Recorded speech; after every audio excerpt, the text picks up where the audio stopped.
Hello, everyone. Welcome to Libraries in Response, session 129, 129th session of Libraries in Response, the name of our program that we started uh, just like a week after the pandemic was declared in March of 2020. And it has just rolled forward since then because we've had one crisis after another. I mean, that was the health crisis. We had the social crisis from the Floyd murder. We had the economic crisis from the pandemic. We had a political crisis, and again, and we've had the ever-present climate crisis. So there's no end to it. It even is a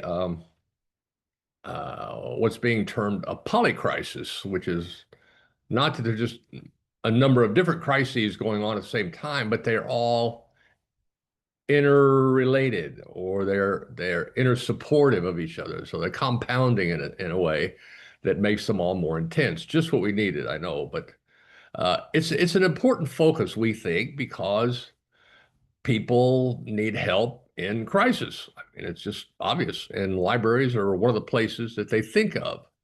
You don't have to advertise for it. If there's a disaster, the lights go out for, a day, you're wondering what's going on. Your phone has died, your Wi-Fi, of course, is out. Maybe you have a radio, but it's not much of a communication device. So you head somewhere where you think you can find out what you need to know, find out how everybody is, your friends and family, let them know. This is like the number one thing people will pay anything for in a disaster is to assure that their friends and family are okay. And we've used this as an example of the difference between data and information, that the amount of data in the message, Mom, we're okay, is trivial. The amount of information in Mom, we're okay is enormous. And so libraries are there, and distribution centers, charging stations, assuming they have backup power, which they all should, and communication, which they also should have backup power. I'm speaking to you through one of those technologies of backup communication. I have I have a Starlink dish outside here, and it's a generation one, and it's started to flake out, and I may be dropped because it's just suddenly not working. It's been working beautifully for the past 3, now 4 years going on, and it started. Well, they just tell me that they're decommissioning all the generation one. They're going to send me a new one at no cost, which we'll see about that, how it works and so forth. But uh, it's it's an we've seen these, especially just last year in the hurricane season. The storms blew through Florida and then North Carolina up into western North Carolina. They have a hurricane, and it floods the whole town of Asheville. Everybody is just kind of wow. And so um, this is smart communication. This is redundancy. Redundancy is resilience. And these events we can expect to increase in frequency and severity. And we need to be ready. The thing about Starlink that's an advantage here is that you can turn the service off and on. So this is just a summer place. And so we come in, I sit down and just toggle the service, and it's on in like 10 minutes. And I'm back live at, whatever the speed is, 50, 100 megabit per second. And it's just like that. They prorate it for the month. And then so that's, that's worth something. And we want you to think about that. Not that we're advocates of Starlink or LEO for that matter, but it's a unique technology that is vastly superior to geostationary satellites, the old satellite technology, which is slow and unreliable. And this is fast and reliable. It's not as fast as fiber, which you want, but if you can't get it, or if you're waiting for it, it's a good interim solution. Anyway, just consider it. We've talked about it. There are sessions about it. But welcome to session 129, Library Diplomacy, Part 2, the IFLA Manifesto. I love that, Manifesto. We are the Gigabit Libraries Network. My name is Don Means. I'm the director of GLN.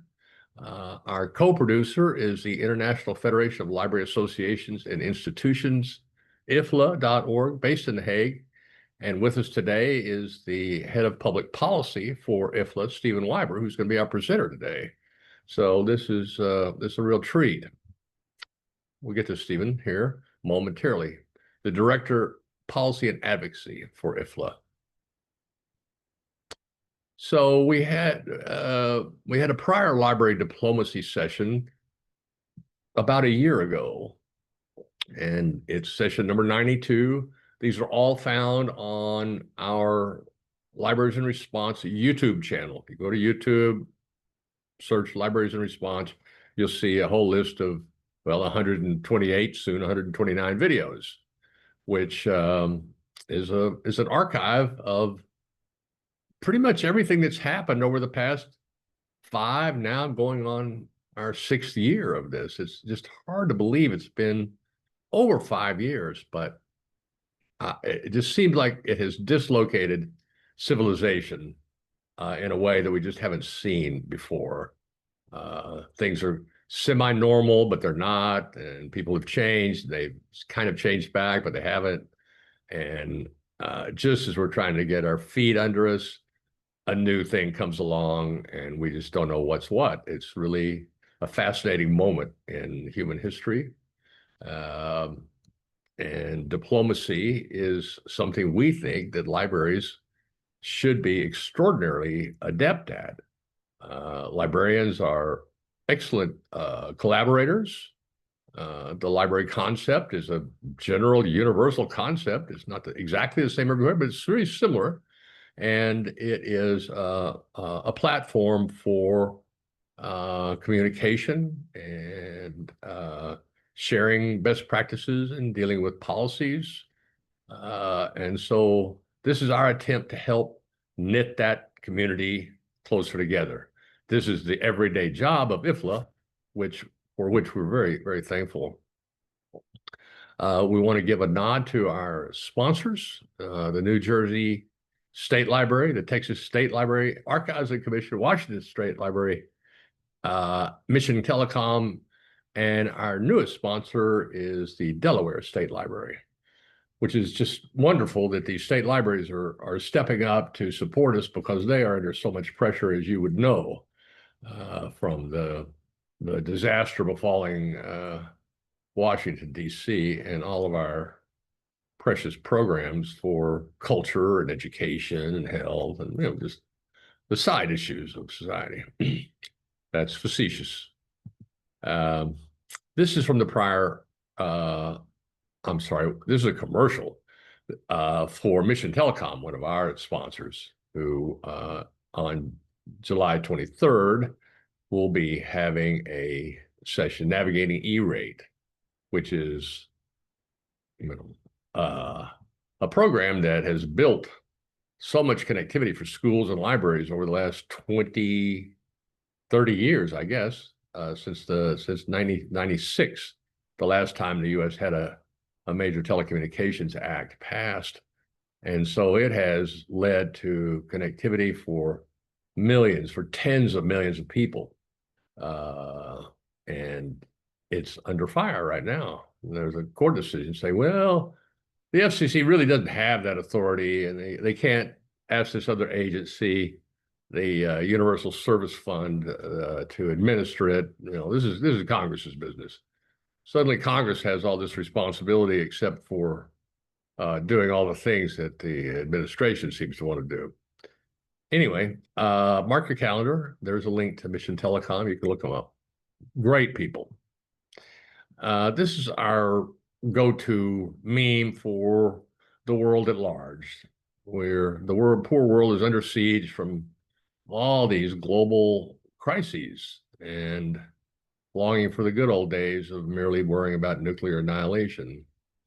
So This is what we do, is want to help the poor world hold back these assaults. And just imagine a global network of 400,000 public libraries kind of knitted around the globe there, kind of linking and supporting the global society as it very much needs these days.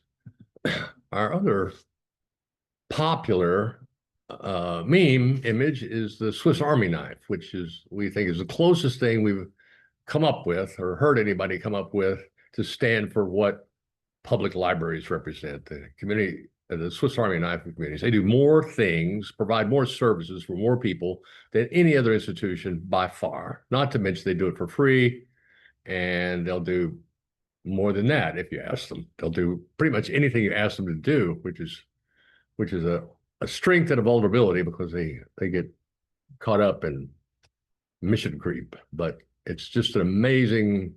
There may be a better knife somewhere, a better corkscrew, but there's no place. They're all in one place. That's the library. So libraries grounded in the principle that informed and educated citizens is a key to free society. We've been showing this quote, and I think it's even more relevant today with everything that's going on.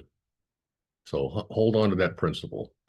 So to the heart of the session today, Stephen, so good to see you. Thank you for bringing us up to date on the manifesto. We are anxious to find out what's been going on, what's the latest, what's the outlook, and what we can do to help out. So take it away. Great, thank you so much, Don, for inviting me along. And I suppose you'll have child noises from out in the garden right now. It's definitely school's definitely out now. So thank you again, as always, for the introduction, and of course to you and all the other sponsors for all the work around this series. And I think that the point you made about the value of this series as a space for people to come together to share. It's one of those things, it's quite difficult to measure. It's very difficult to put a dollar figure on that. But actually, those sorts of things can be really valuable just in helping, firstly, feeling that you're on top of things. And certainly with everything that's going on in the world, the feeling of just being behind the curve all of the time is a real sort of driver of stress and concern and getting disheartened by things. And so actually having these possibilities at least to talk to stay ahead is really powerful. But I think also, exactly as you say, this session is an example of, and these sessions are an example of library diplomacy at work. I think that and in the previous session, when we've heard from people like Randolph Mariano and Amelia Bell, that concept of library diplomacy, it's the sort of the bilateral relationships that libraries have, the MOUs they sign, the projects they launch together. Partly it's the engagement in institutions like IFLA as a space where it's possible to do things on a more multilateral, on a more global basis. But it's also that engagement of libraries in the international discussions, in the sort of work that's going on at the Internet Governance Forum, at the UN, beyond.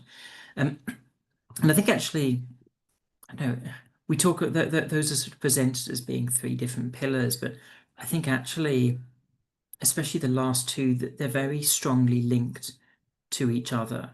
I think especially as an organization like IFLA, when we talk about, why we think we're here, if we want to misquote Voltaire, and if we didn't exist, why it would be necessary to invent it. A first key function is the fact that there are so many functions, so many concerns, so many challenges that are shared, and there are sufficient shared values, sufficient shared focus around the world to mean that, to a large extent, even if linguistically we don't, but thematically we do speak the same language, that there's really a basis for having a conversation and for looking together for solutions to shared problems, that in a way that you have access to a much deeper pool, a much broader pool of solutions than you might do individually. And we talk about the value of libraries, of international association in providing a basis, a space for developing some of the infrastructure that makes it possible to work across borders. And We talk about infrastructure in the broadest possible terms, so that includes things like the development of standards, the development of codes, identification of networks, Moore's ways of actually doing things, vouchers for document supply and interlibrary loan. Because if we are focused on this goal of universal access to information, that we should be aspiring to a situation where any library user anywhere in the world can access any piece of information, any resource possible. That only works if you have that infrastructure. That infrastructure needs a host, that infrastructure needs an institution, an organization like IFLA to actually make that possible. Thirdly, we argue in terms of, we suggest that you have an IFLA because there are discussions going on at the global level, which could be improved by the input of libraries, where we think the chances of there being an optimal, at least a better solution are higher if there is that experience, if there are those views, if there are those values of libraries being shared. But of course, it's also the case that those discussions sometimes do tackle issues that are directly or indirectly relevant to libraries. And I think in particular, we'll talk quite a lot about that when we come on to the, especially talking about engagement with the Internet Governance Forum, with the WSIS, the World Summit on the Information Society Forum. These are areas where the decisions, to the extent that decisions are made, but the decisions, the guidance, the steer, the research, the norms that these sorts of processes create can shape what people do with libraries. They can build, they can affect the sorts of priorities that governments and other stakeholders have, which in turn affect whether libraries are prioritized as an actor, as a core part of the global infrastructure, or they're seen as being yesterday's thing, which of course we know they're not, but we can't trust everyone else to know without being told. So given that these discussions happen at the global level, there's a value for an organization like IFLA because it's not reasonable to expect each individual country to do this alone, so we need to be there for that. Another reason why we argue that there's a value, there's a intrinsic value in having an organization like an IFLA is because there are also partnerships to be formed. There are some fantastic organizations working at the regional, the global level, acting on issues, acting on projects, acting on themes that really matter to us and where libraries have a potential to really contribute. You can just think about organizations like People-Centered Internet, ICANN, the Internet Society, Association for Progressive Communications. These are all organizations which act globally, they act far across borders, and where what they're doing could be strengthened and what could be strengthened by engagement with libraries. And of course, that the work of libraries can be strengthened through access to their expertise, their resources, their energy. And so there's also that opportunity to build up partnerships that, again, a corresponding partner may not necessarily exist at the national level. So there's a value in that sort of engagement. And then finally, we simply argue because there is this shared profession, this shared title that exists, the value of an organization like IFLA is for affirming a level of solidarity between peers and showing that you're part of something, building up that sense of belonging across colleagues everywhere. So I think already in those sorts of in our strategy, already I think we touch on some of those questions around library diplomacy, and in particular the context of library diplomacy when it comes to how we shape the internet. I don't know, how do we make sure we're involved there? I think both because libraries are takers of the decisions that are made there. Okay, we exist in a world that is being shaped by technology, and that technology is in turn being shaped more or less by laws, by regulations, as well as by economics and business models. And we live within this, the people that we serve live within this, and so we do need to take account of it. We certainly can't pull up the ladder, close the doors and the windows and hope the internet will go away. So we're working there. But it's also obviously important to realize that we do legitimately have a voice in this, and I'd like to think that many stakeholders would be jealous of libraries have in this. I know, after all, and you listen to people like Vint Cerf, who will be clear that libraries are the original internet. Long before people were networking computers in the US, there was already a networked a set of institutions with hubs and connections dedicated to making it possible, through one way or the other, to allow making it possible for people to access knowledge, to access information from anywhere in the country, anywhere in the world. So there's the legitimacy that comes of that. There's a huge legitimacy that comes of the values and the ethics that libraries apply. The fact that clearly, as in any situation, that choices are being made, there's an effort to provide access to information. At least in libraries, you know that's taking place under the assumption, under the logic that there should be the maximum possible, the broadest possible access to information, that this access should meet the needs of the community, that it should be there in order to help people to improve their lives, to make things better. So there's this key sort of public interest focus. Plus, of course, because it's a network, it's made up of buildings, but more importantly, it's made up of people. There's also that possibility to interrogate, for accountability, for transparency, people who will explain the choices that have been made. And these are all things that I think for many feel are missing on the internet. It's not built on that public service logic. It's not clear who to ask. It's not clear what necessarily is going on, who's influencing what's happening. And so that logic, that focus on being inclusive, on being equitable, on being equal, is something powerful that we can really bring to the table and build on. Clearly, also we have the infrastructures, that huge network of millions of spaces around the world, non-commercial spaces around the world, which are designed, the entire purpose of them is to provide a space where everyone is able to access information. Again, it's something that many would be jealous of. So, all to say that when we go into discussions, I think certainly no one should be surprised to see libraries there, but I think we need to know that we have a legitimacy through our experience, through our attitudes, through our values, through what we can bring that's powerful. We also need to remember we have a duty, arguably, because thinking about it, how many other, who will advocate for us and who will advocate for our values and for our way of doing things if it isn't us? Clearly, there are lots of great digital rights organizations out there. There are great technologist organizations out there. There's great organizations focusing on copyright, on education, or whatever else. But who will actually advocate for the sort of complete package that libraries offer, the Swiss Army knife that Don was talking about? So there's an opportunity getting involved in these discussions. Yes, they affect us, we need to deal with it, but there's also a scope really to feel that sense of agency, that sense of duty, even to get up and mobilize and actually get involved.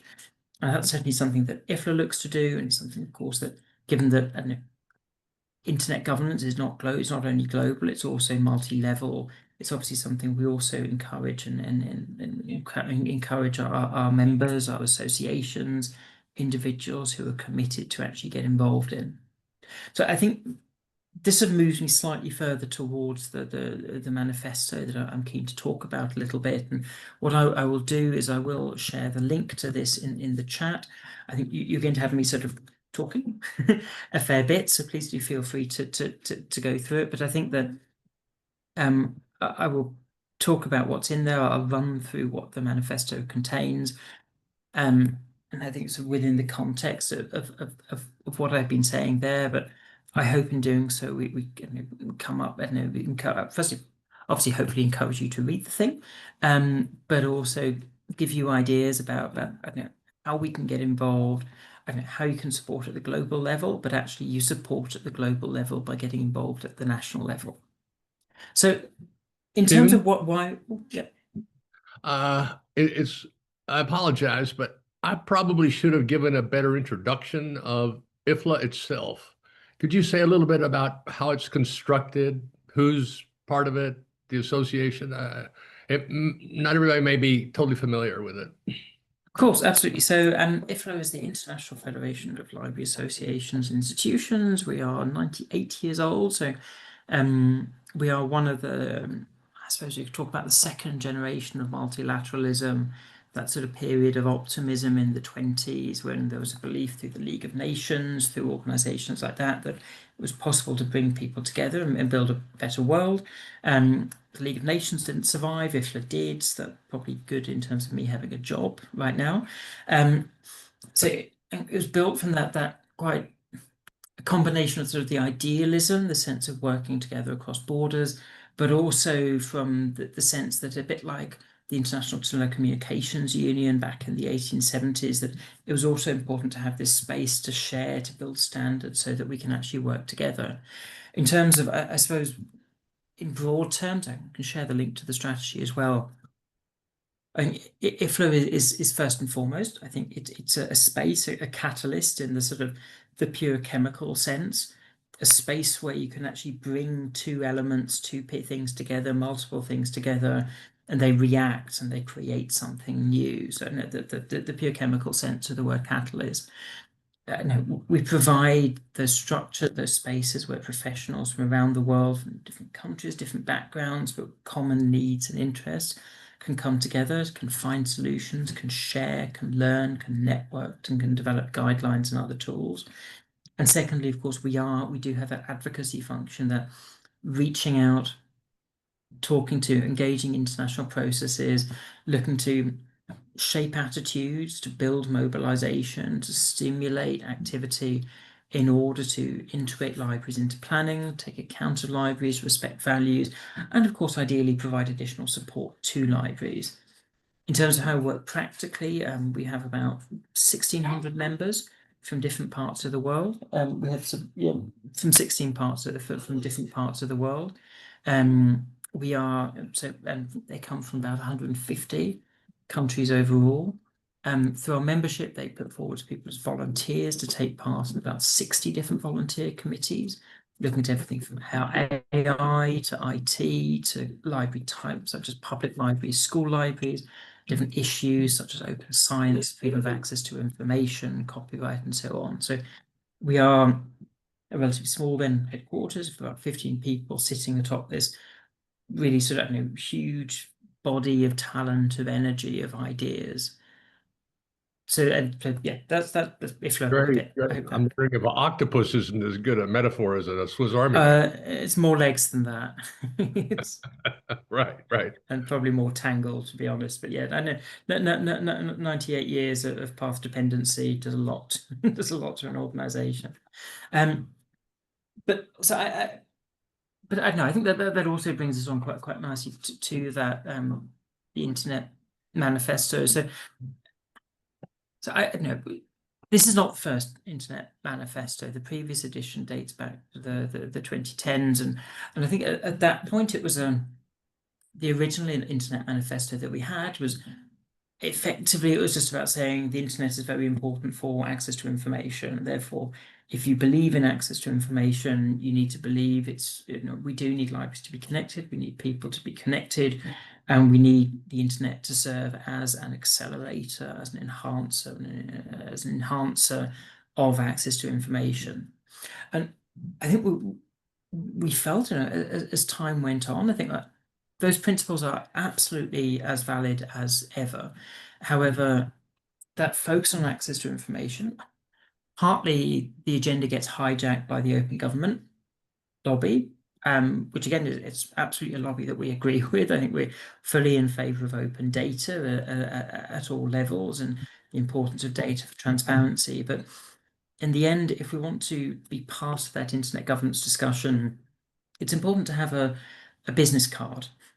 Oh, I don't know, if it was a 19th century novel, you'd be turning up with a letter of recommendation from some aunt or uncle that you've never really met, but who sort of allows you to enter into the polite high society of, I don't know, New York or London or St. Petersburg or whatever.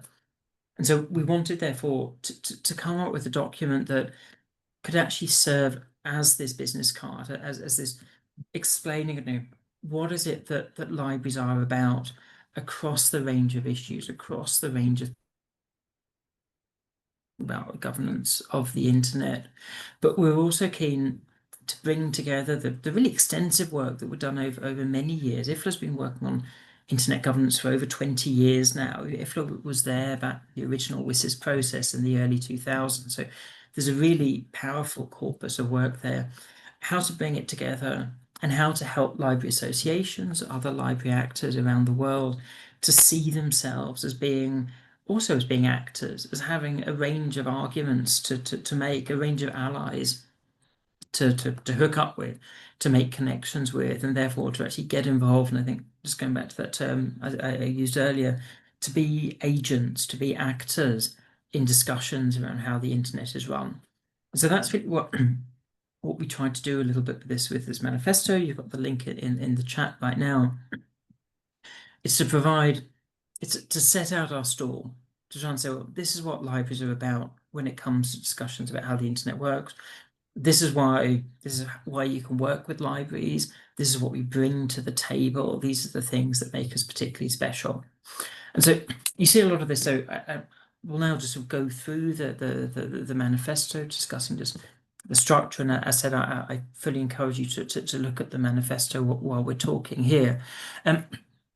So in terms of the overall structure, you'll see we start off with some quite relatively short visions. I'm sure they could be shorter, but just being clear, well, what's our vision for the world? What's our vision for libraries? And these are intended very much to be an effort to make points that I don't think they're contestable. I don't know. Hopefully, if you're being reasonable, they're not contestable, but hopefully they are ones that really can start to resonate with those other stakeholders, with those other players, both outside of the library field and inside it. So providing that overall reference point, that North Star. It then talks a little bit about trying to digging into some of those questions, digging into some of those key themes about what is it that we actually mean when we talk about a people-centered internet. What are the characteristics of that? So going beyond simply saying there must be access to information, what are the adjectives we need to apply to that and to the people who benefit from that? We also use that section, which I'll come back to highlight a number of the problems. I don't know, trends, tendencies, forces, which we think are not particularly helpful, that may risk of weakening this overall effort. There's then a set of calls effectively to governments.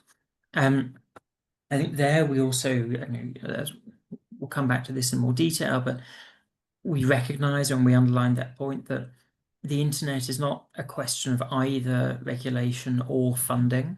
It has to be something that's approached in a comprehensive way. So we will come on to this, the idea that not everything on the internet, not everything technological needs a technological solution. And so we do need this range of efforts, and yet no single tool is necessarily going to be ready for every single job, contradicting the Swiss Army knife metaphor from earlier. And then it also talks a little bit about what we see, finally coming up a little bit more with that vision of what that inclusive rights-based information society with the engagement of libraries actually looks like. So I suppose just going into this in a little more depth. So the vision that we set out for the world, I'll read it out. It's simple. Normally I would have put this on slides, but I think we'll keep it conversational. Of course, Don, do jump in when you'd like. In terms of the vision for the world, it's a meaningful and universal connectivity. It's connectivity that protects rights and realizes potential. The internet must connect societies and advance the rights and autonomy of individuals so that they can participate freely and fully in society. And I hope what comes through here is that we're very much focused on, it's internet for something. It's not the internet as the idea of technology. Clearly, we talk a lot about technological neutrality. Our idea, where we're focusing on is very much the sense that the internet really, it should be a force for good, or it shouldn't be. That's where we need to go. We it's a reason, it's a way, it's a tool for achieving positive things. And then mirroring this, the vision for libraries, we argue that libraries are an essential part of the infrastructure for digital inclusion, from policy development to service delivery. So, underlining that it's not just the case, and Don's talked about this plenty of times before, really powerfully. There's far too many cases where libraries are simply they're given a task, often without any additional funding, and these tasks just keep on piling up and keep on piling up, and there's no additional resource, and things risk getting out of hand.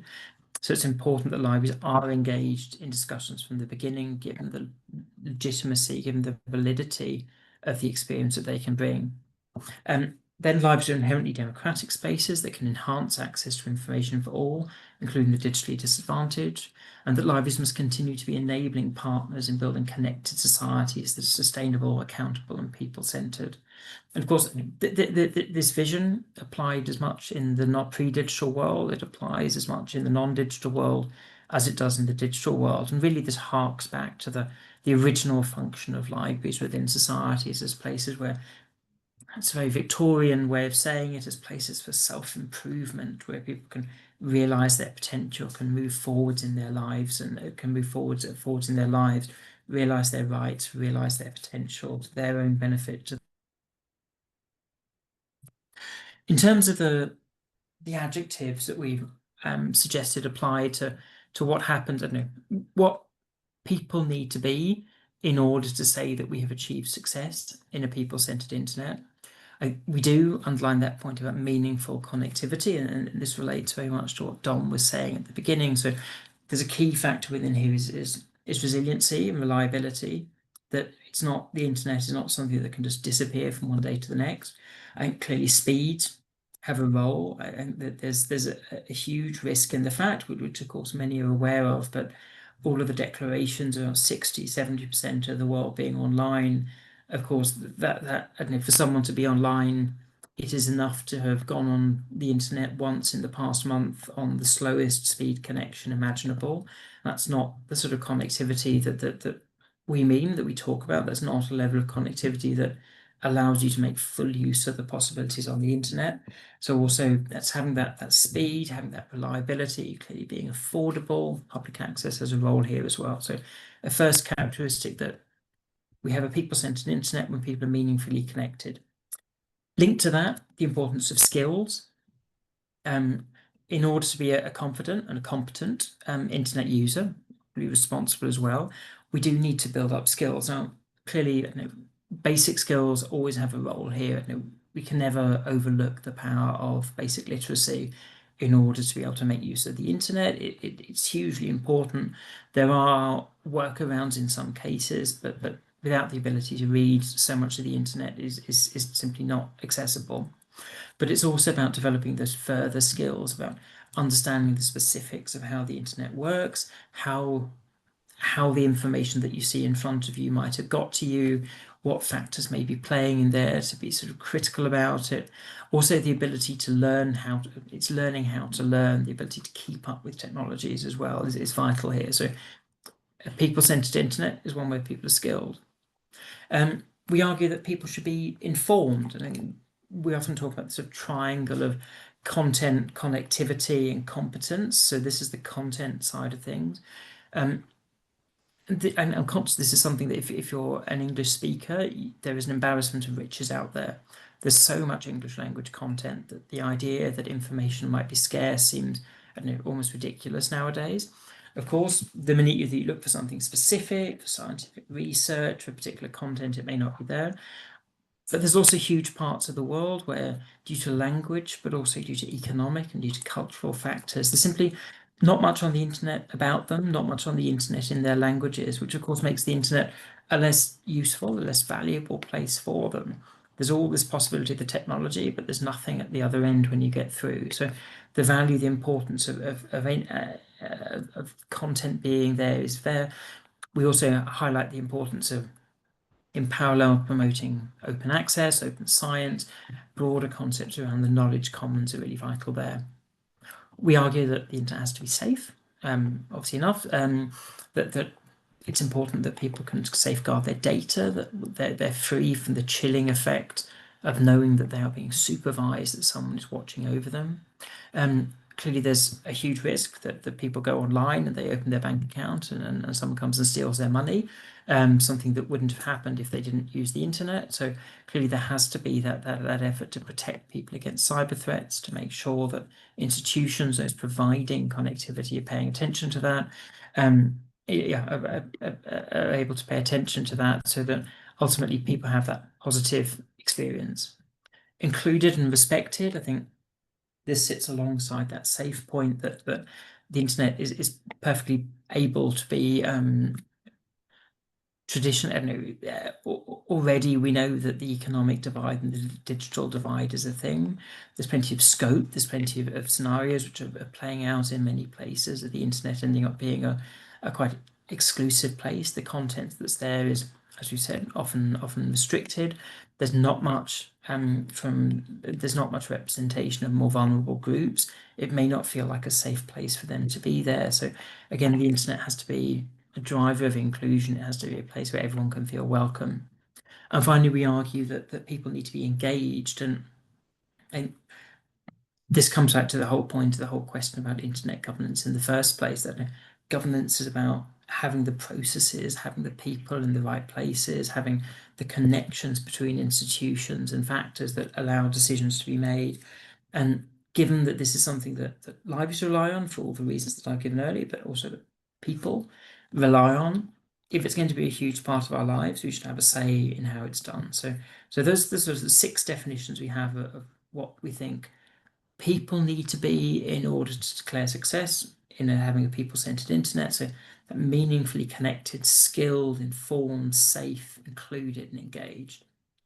We also highlight 4 areas where we feel that there's a risk to that, where there's 4 rather than 6, but I think this is a mirroring with those more positive things. So I think we do highlight the issue of fragmentation, which clearly is a barrier to that goal of universal access to information for all. And this can come from deliberately, because there are firewalls, because there's a concept of information security that is used, arguably abused, in order to say that actually, well, no, information should not come into my country. I'm going to prevent this, or I'm going to prevent things coming out. But of course, uncoordinated regulation can have just as big an effect. I know that based in Europe, the number of times I've tried to read a news story on an American website and I'm told I can't because of GDPR. That in itself is a form of fragmentation, and probably built on a misunderstanding of GDPR, but yeah, you never know. I think we say the internet cannot fulfill its potential when it's inequitable. It is clearly the case that for the, even on that optimistic, overly optimistic reading, the 70% of the population that can access to the internet have access to a lot more services, a lot more information, a lot more opportunities than those who don't. It's really crucial to find ways of making sure that not being online does not make exclusion worse. Closely linked to that, it should not be harmful to human rights and development. It shouldn't be holding people back. It shouldn't be a drive of problems with human rights. It probably shouldn't be a drive of problems with privacy. We also argue that there's a strong value in stepping beyond the purely commercial. Obviously, commercial has taken us a long way, although we should always remember that the internet, a huge part of the internet comes out from government-funded research being put together to support a public policy objective in science and research. There's a huge amount of work about what do commons look like, what does an open future look like, and I think the same logic applies to that of internet connectivity, where as an organization we argue that simply expecting the market to connect everyone isn't going to do the job. There is more value in people being connected than an internet service provider can internalize on their own. And so they cannot necessarily always be expected to take that decision to connect people, because actually they can't appropriate those benefits. These are benefits that accrue to governments, to societies, to individuals as a whole. So commercial logic on its own won't cut it. In terms of what we suggest that governments can do, on the regulatory side, there's the importance of coordination, and that's the way to deal with fragmentation. There's a bad habit, in Europe in particular, that Europe gets very excited by the Brussels effect. And so this idea that, well, if the European Union is the first to pass legislation, everyone will have to follow. The problem is that creates an incentive to rush to pass legislation, which can be, regardless of how good it is, purely in order to try and provide the model and give your own players, your own businesses, first mover advantage. The problem is that can lead to some really bad legislation, and after a bit, inflation, the volume of regulation that's coming through is so great as to mean that no one really follows it anymore. So I think sometimes stopping, stepping back, ensuring interoperability is important. I think being comprehensive, outcomes focused. I think we talked about not every technological problem has a technological solution.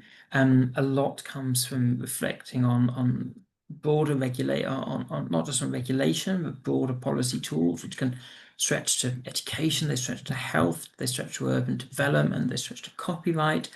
And I think crucially, I said, if the internet's a tool, the internet's a tool to achieve things. When we are regulating it, it's important to regulate with those goals in mind. Underline that it's important that regulation should be people-centered and rights respecting. There's a huge role for human rights impact, for equality impact, but also there need to be tools in place, ways to make sure to take account of problems when things go wrong. As with any regulation, you'd hope it would be reasonable, proportionate, evidence-based, that when decisions are taken, there's actually consultation, there's actually an effort to think on what's going on, that people don't simply stick a finger in the air and hope for the best. Again, I know we talked about engaged earlier. It's crucial that regulation of the internet is democratic and participatory, that views are taken on board. Of course, we would also argue in particular that the views of libraries need to be taken into account within this. And then that there is that what's done, and this again mirrors that point about commercial up above, the importance of being supportive of community initiatives and digital public goods, which of course is a big theme right now. There's a lot of focus in the digital public goods space on open source software, things that could feed into GovStack and so on. But I think in particular with the recognition of Wikipedia as a digital public good, I think we're going back to some of those original definitions of the term that also say that, well, banks of knowledge and that knowledge commons is something that's a digital public good. We can't expect it to be provided by the private sector on a purely commercial basis, but what we can hope is that with regulations that support this, we can help these develop, provide an alternative, provide a more community-focused way of doing things. On the investment side, investment should be equitable. It's obvious enough. I think this is closely linked to the idea of the importance of paying attention to where things actually help. And just as government spending supports people who have low incomes, who are facing challenges, it should also support that here. It's important for things to be locally relevant and decentralizing spending as far as possible, making sure that at the local level initiatives can be taken that do actually help people make the most of the internet at the individual community level. Being comprehensive, mentioned it above, but as I said, we have that sort of trifecta of connectivity, content, and competence, but we're supporting all of these. So every dollar that's spent on connectivity is great, but I think as we've seen in the world, connectivity has improved significantly, but so many other things haven't. It's not enough just to focus on one individual thing. We talk about the importance of supporting digital public infrastructures, digital public goods, as referenced there. Plus, of course, things need to be evaluated. I don't know. Governments make mistakes. I don't know. Mistakes are fine as long as we actually learn from them and that they were made in good faith and reasonably. And then at the end, the last section of the manifesto talks a little bit about what are the characteristics of this building on the vision, the inclusive rights-based information society that's supported by libraries. And so it highlights that we want a world where there are needs and context-based digital cooperation strategies. So libraries are involved, all relevant actors are involved. There's a sort of proactive, inclusive effort to actually make sure that we're making digital connectivity for all of those things that the digital inclusion can achieve, that we're building structures and plans around this, that it is focused on connecting the next billions, plural, because there's still more than 1 billion people who are still down there. That underlines once again that key function of libraries as that community connectivity space, that anchor institution I know that Don talks about a lot. So having that down there, I think that advances digital literacies, that I think we've seen we're seeing greater and greater recognition of the importance of information integrity. Sadly, a lot of the work here focuses on underlining all of the horrible things that platforms do and all of the bad things, and how can we actually regulate platforms and try to sort of hold them to promoting information integrity. But ultimately, that's just the supply side of the picture. We also need to work on the demand side, work on ensuring that the individuals, that people, they value accurate, reliable, trustworthy information, that they actually consciously go out and look for it. So there's the demand, they have the skills to actually go out there and find it. So advancing those literacies, coming up that more digital literate and therefore actually critically literate society is a positive thing, and probably what we need in response to the sort of decline of trust today. We need policies and guardrails in the face of AI. There are, again, AI is a tool in itself. It's neutral. It can be used for good things. It can be used for bad things. So making sure that the way that we regulate that takes account of this. And the argument applies to any sort of new technology when it comes there, or when it comes in. We shouldn't rush necessarily, but we do need to make sure that it does. The rules are in place that help us to get there, and in particular that we avoid sort of bad decisions. I know that certainly on the copyright side, there's lots of efforts right now to give the impression that somehow enforcing copyright will make AI safer and more ethical. I don't think those two things go together. They're separate discussions, but certainly, again, a new technology comes in, there's lots of people will pile in and look for opportunities to sort of grind their own axes. Three more to go. Key point is around, I don't know, that we also end up with an internet which is a driver of democracy and a driver of participation, that allows people to access e-government, e-democracy as a whole, that allows, but it really becomes a deliverer and enhancer of civic engagement, of people finding new jobs, accessing new jobs, and the skills needed to take them on. That it allows for the integration of low-income economies and vulnerable groups, that at the global level, there's this conscious effort to make sure that those who have low connectivity so far, those who are left out, are engaged. So there's a really big role for overseas development aid, but also of making sure that we really integrate all of the work that goes on around the rights of women, the rights of migrant, the rights of displaced peoples, the rights of persons with disabilities, the rights of children. How do we actually cross those two together and make sure that what goes on in the digital world informs what happens in the other sectors, but also vice versa? And finally, that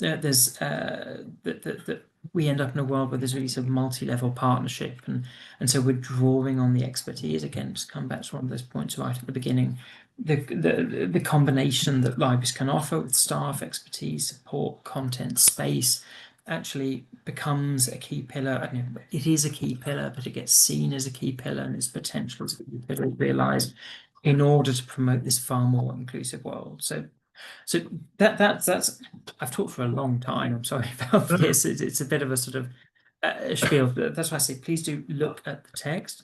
I said just 1 minute to close on this. So I said the document is there as it's a calling card. It's hopefully we hope that what it will do is inspire libraries, inspire library associations to see, to recognize, to feel, to take up their role as actors for digital inclusion, as actors in the digital space. We hope that it can be used by us, by others, to actually reach out and help all of these other stakeholders to realize that actually libraries are thinking the same thing as them. Libraries are focusing on the same goals as them, that, hey, why don't we work together? And so this is certainly something that we do when we engage at the Internet Governance Forum at WSIS, bring in these arguments, highlight this vision, hopefully this positive, attractive vision, compelling, we'd hope, vision that libraries can have of digital inclusion of the internet, and hopefully sort of strengthen the arguments for doing that, and in doing so, make sure that libraries themselves are then better able to contribute and realize that potential. Bravo, Stephen. It's head spinning. I totally agree about the octopus being inadequate. Millipede is closer to it, I would say. But you make me think of this metaphor, the Swiss Army knife metaphor, not just as an object, a multifunctional object, but the reflection of of the environment, all the different things in the environment, many, many more than are represented by the tools. and how complex that is, that libraries basically, they're not only open to all, they try to deal with all. They're willing to take on almost any kind of information issue that's out there. It's just astounding to me. The Well, I think just building on that, there's a fascinating that, that there's a really interesting there's a bit of research that's being done on the place of role of, I think it's called ILIT or something. It's been run by a consortia with, I think, Vienna and Nijmegen and, I don't know, Gothenburg or something like that. So it's a European project, but it looks at, how libraries work from communities. But it's really interesting. They identify the idea that there is a tension in what libraries do between both being a national, a global network, and so having this global perspective and dealing with global issues and being part of this structure, this network, but also integrating the national. And it's not an easy thing to do. You can't just implement whatever diktat or strategy has come down from above. You've got to sort of mix it in, it's a tension, but I think it's a positive tension. It's one of those things that makes libraries quite unique in trying to combine this responsiveness while also sort of pushing to achieve like national, global goals. we see that at the state level in the U.S. You have these state libraries that are trying to support local libraries, principally, well, often anyway, smaller, under-resourced libraries who are trying to respond to the needs of their community. That's their first priority. That's where the funding comes from, which is one of the powers of libraries, that they're in the US anyway, that they're typically locally funded and they're really free to do anything their community wants them to do. If they want to get rid of all the books, they can do it. It's theirs. So if they want to lend out chainsaws or bicycles or anything else, they're free to do it. And it's just the wonderful idea that it's responsive to the community. At the same time, take advantage of these global resources and these macro resources that should be helping with equity, which is what the state libraries do so well, is try to balance that out with the larger systems which have more resources. It's And hard. and I was going to add, and of course, especially if we're thinking about the long-term financial sustainability of libraries, diversifying the funding pool and making sure that we are sourcing, we are getting the recognition from the public health agencies. I mean, we've had previous sessions from Delaware, which are fantastic. The public health agency, the employment agency, the education agency. So being able to show that we're delivering on those goals in order to mobilize that funding is You also touched on crucial it. You here. touched on this point where automation sweeping through government, e-government, touching just every public service out there, and for the usual reasons for convenience and cost savings. But they really are not thinking about who those services are specifically for. They're for people that are connected. And if you're not connected and in the way of software, you start finding things you can't even do with paper. So it's disenfranchising citizens at the same time, this automation process. And they go, well, you can go to the library, they'll help you. Well, they will, but you're not, are you sharing any of your savings with them? Well, no, we're not. Well, why not? Well, we don't have to. Well, thanks a lot.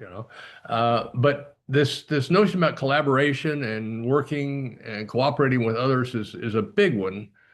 We've spent a lot of energy trying to bridge libraries with the world of technology, the internet and all the builders of the internet and people that would say, you mean libraries are still around?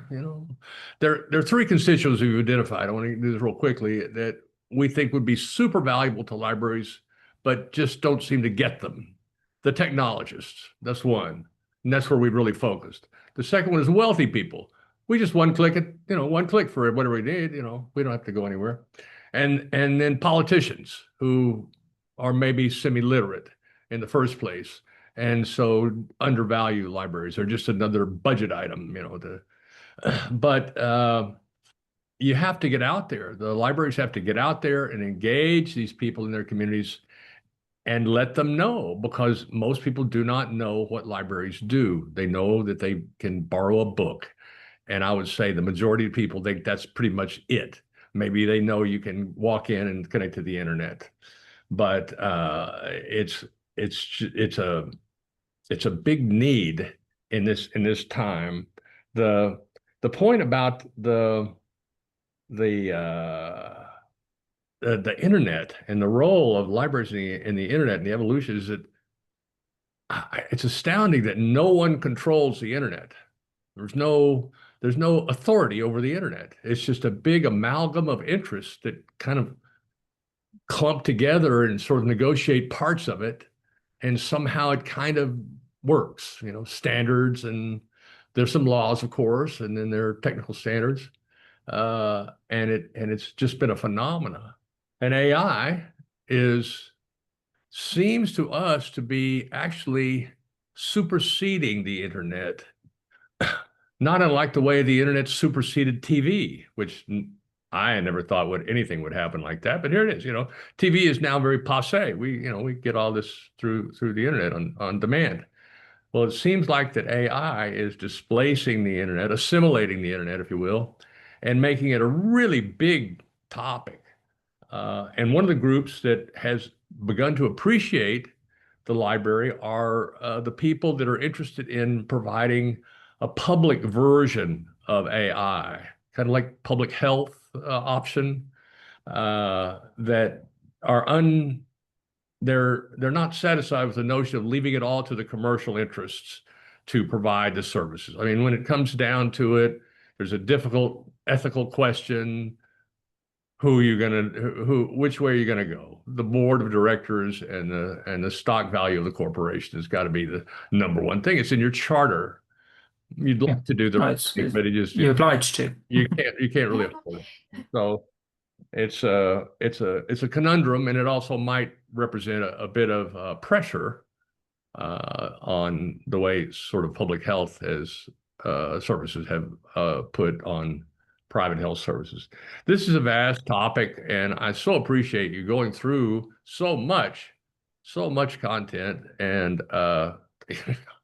actually keeping track. Well, But you're working on that stuff. It's not just a list, but this is your work. It's amazing, Steve. what I was going to say is that I think also, I don't know, you've heard a lot of, I don't know, a white guy talking about this. And what I might suggest is that let's sort of plan for a part two, because I think then we'll be able to get in Maria and then Andrew from our artificial intelligence SIG to sort of talk about some of those sort of follow-up steps. And I'm conscious we pack a lot into 6 pages in that manifesto, and so that's sort of digging down and thinking about other sort of available tools and the application and what's going on at the IGF and WSIS. I think could be a useful follow-up. So we'll coordinate on that. Absolutely. I saw about 20 sessions that could be spun off of this presentation today, but I think that's a great idea. We'll do that and in the upcoming weeks and months ahead. So I want to thank everybody. We're just over our hour a little bit. We usually do, but it's okay. This is not a TV show, but we want to respect everybody's time. So with that, unless you have a closing comment, Stephen. No, I think no. Come back to the next. I don't know. So the first thing is I imagine a lot of people are based in the US. I think hopefully any feedback on what can help make this document useful exactly is fulfilling that role of a calling card as a way of going out to others who are responsible for digital inclusion. That's always going to be really welcome. And then come back next time in order to hear a little bit about what's going on at the international level and how you can feed into that. Right. I'd love to dive into the language question. A global network in English is it's English and Chinese a little bit, but okay. With that, I think we'll close it out and stop the recording.